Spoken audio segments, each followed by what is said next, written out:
ဘေးနိဆန်နဲ့လူသားတို့ရဲ့ကုန်းမြင့်မဟန်ဂျိုတာယိုလူသားမျိုးနွယ်ရဲ့စာမျက်နှာတွေထဲမှာကျွန်တော်တို့မသိသေးတယ်ဒါမှမဟုတ်သိပ္ပံပညာရှင်တွေအဖြေရှာလို့မရနိုင်သေးတဲ့လျှို့ဝှက်ချက်တွေဘယ်တော့များပြားနေမလဲဆိုတာကျွန်တော်ရဲ့မိတ်ဆွေတို့စဉ်းစားမိဘူးပါသလားကမ္ဘာဦးလူသားတွေဟာကြောက်ခေတ်ကနေတန်ခေတ်ကိုကူးပြောင်းဖို့ကြိုးစားနေတဲ့အချိန်အီဂျစ်ပြည်မှာပီရမစ်ကြီးတွေမပေါထွန်းခင်လွန်ခဲ့တဲ့နှစ်ပေါင်း9000ကျော်ကတည်းကယနေ့ခေတ်လူနေမှုစနစ်မျိုးစုံနဲ့အစစ်မြစ်မျိုးပြကြီးတစ်ခုရှိခဲ့တဲ့ဆိုရင်ကျွန်တော်ရဲ့မိတ်ဆွေယုံကြည်နိုင်ပါမလားအဲ့ဒီခေတ်ကလူသားတွေဟာဘလို့နည်းပညာတွေနဲ့မျိုးပြတွေကိုတိစောက်ခဲ့တာလဲသူတို့ရဲ့အိမ်တွေမှာကိုယ်ပိုင်ရေချိုးခန်းတွေအစစ်မြစ်ရေစိုးထုံစနစ်တွေနဲ့လမ်းမကြီးတွေကိုဘလို့များစနစ်တကျဖောက်လုပ်ခဲ့ကြတာလဲအစမ်းချိန်ဆုံးအချက်ကတော့ဒီလောက်ထိတိုးတက်ခဲ့တဲ့ယဉ်ကျေးမှုကြီးဟာဘာကြောင့်တဲကနရမြေထုအောင်မှာနှစ်ပေါင်းထောင်ချီအောင်ပျောက်ကွယ်သွားခဲ့ရတာလဲအဲ့ဒီမျိုးကြီးရဲ့မြေအောက်မှာဘလို့ထူးဆန်းတဲ့အန်ရွယ်တွေရှိနေတယ်လို့ဒေသခံတွေကဒီနေ့အထိလူတွေတို့ရဲ့ကုန်းမြင့်လို့ခေါ်ဆိုကြတာလေ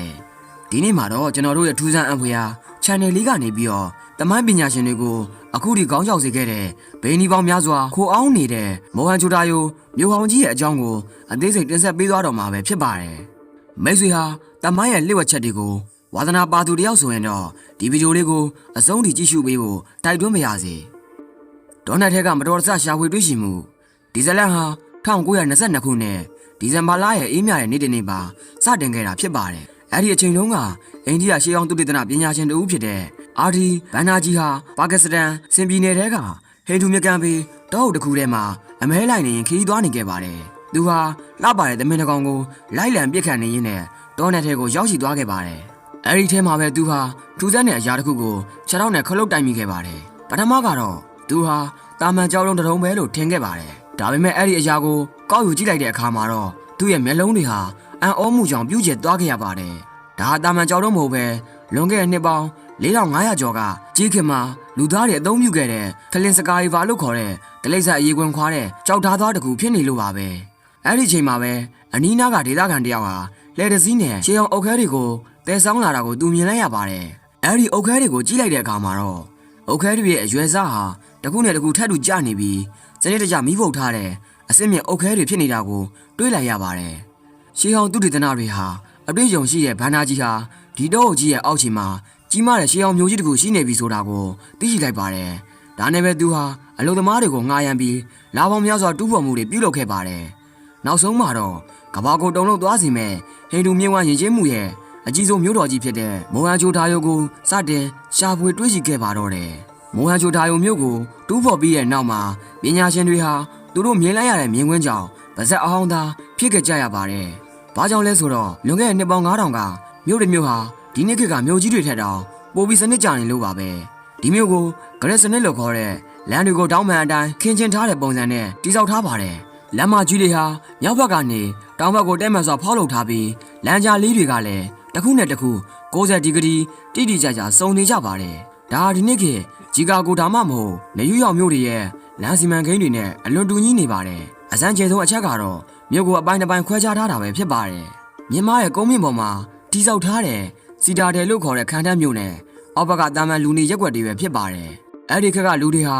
ရေကြီးမှုကိုကာကွယ်ဖို့အတွက်မြို့တစ်မြို့လုံးကိုရေသားမြစ်တင်ပြီးမှစောက်လုပ်ခဲ့ကြတာပါ။အိမ်တိုင်းဟာခိုင်ခန့်တဲ့မီးအုပ်ဖုတ်တွေနဲ့တိစောက်ထားကြပြီးတော့အချို့အိမ်တွေဆိုရင်လက်ထက်ဆောင်တွေဖြစ်ကြပါတယ်။အိမ်ရဲ့အတွင်းပိုင်းမှာတော့လေဝင်လေထွက်ကောင်းမွန်အောင်ပြုလုပ်ထားပြီးအိမ်တိုင်းမှာကိုပိုင်ရေရှိုးကန်းတွေနဲ့ရေတွင်းတွေရှိနေတာကအဲ့ဒီခက်ကလူတွေရဲ့ကျမ်းမာရေးနဲ့တန်ရှင်ရဲ့အသိပညာဟာဘယ်လောက်ထိမြင့်မားခဲ့သလဲဆိုတာကိုပြသနေတဲ့တက်သေးတာတကတွေပဲဖြစ်ပါတယ်။မိုဟန်ဂျိုတာယိုမြို့ရဲ့အံ့ဩစရာအကောင်းဆုံးအစိပ်ပိုင်းကတော့သူတို့ရဲ့ရေစုပ်ထုတ်စနစ်ဒါမှမဟုတ်ဒရိုင်းနေစနစ်ပဲဖြစ်ပါတယ်။ဒီနေ့ကဖွံ့ဖြိုးဆဲနိုင်ငံတွေက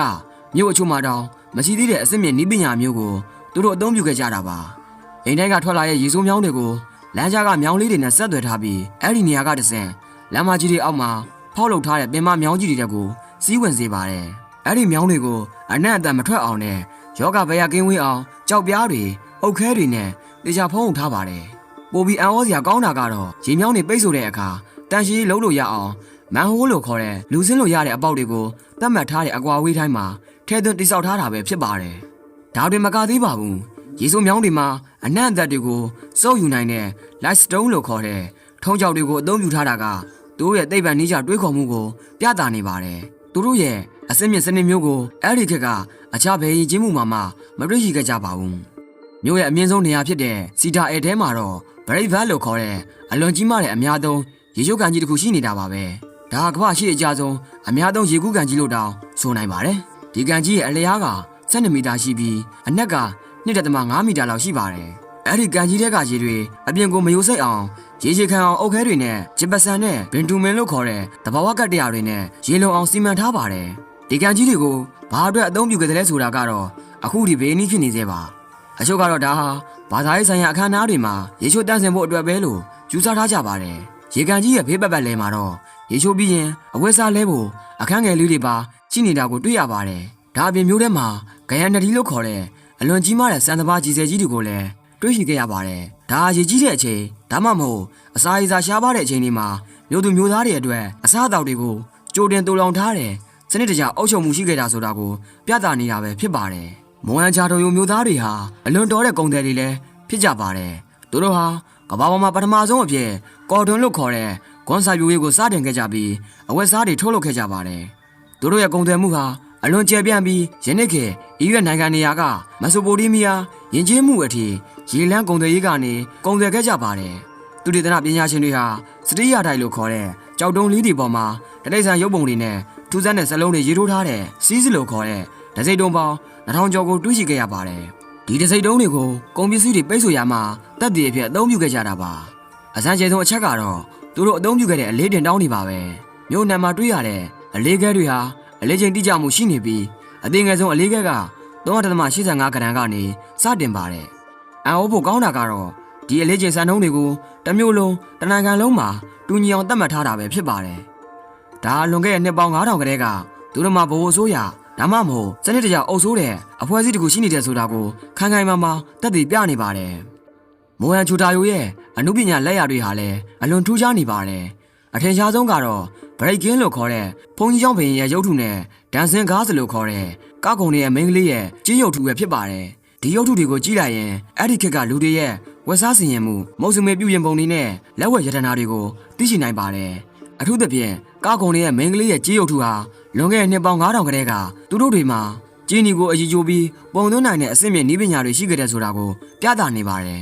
်ဒါပေမဲ့အကြီးမားဆုံးသောဘေးနီးကတော့သူတို့ရဲ့ဘာသာစကားပဲဖြစ်ပါတယ်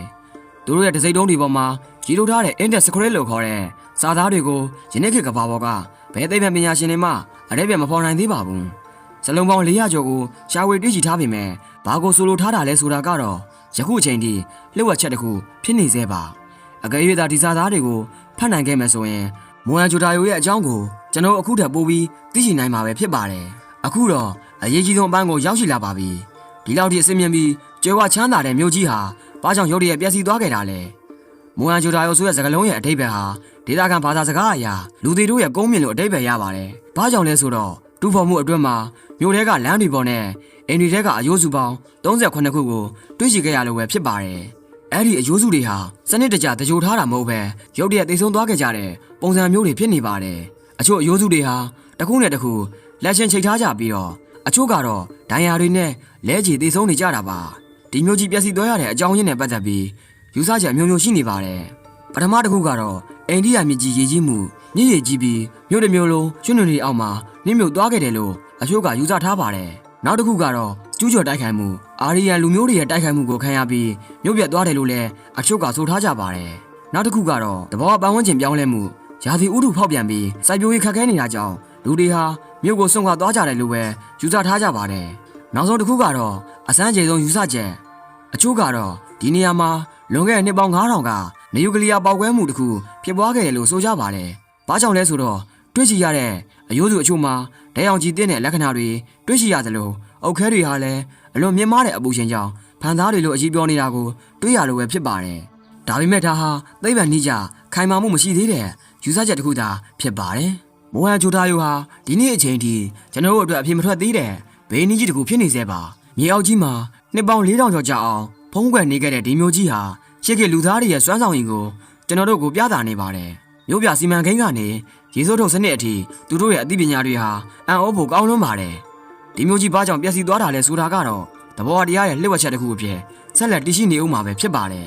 ကျွန်တော်ရဲ့မိတ်ဆွေရောဘလို့ထင်မြင်မိပါသလဲမိုဟန်ဂျိုတာယိုမျိုးကြီးပျက်စီးသွားရတဲ့အဓိကအကြောင်းရင်းကဘာဖြစ်မလဲ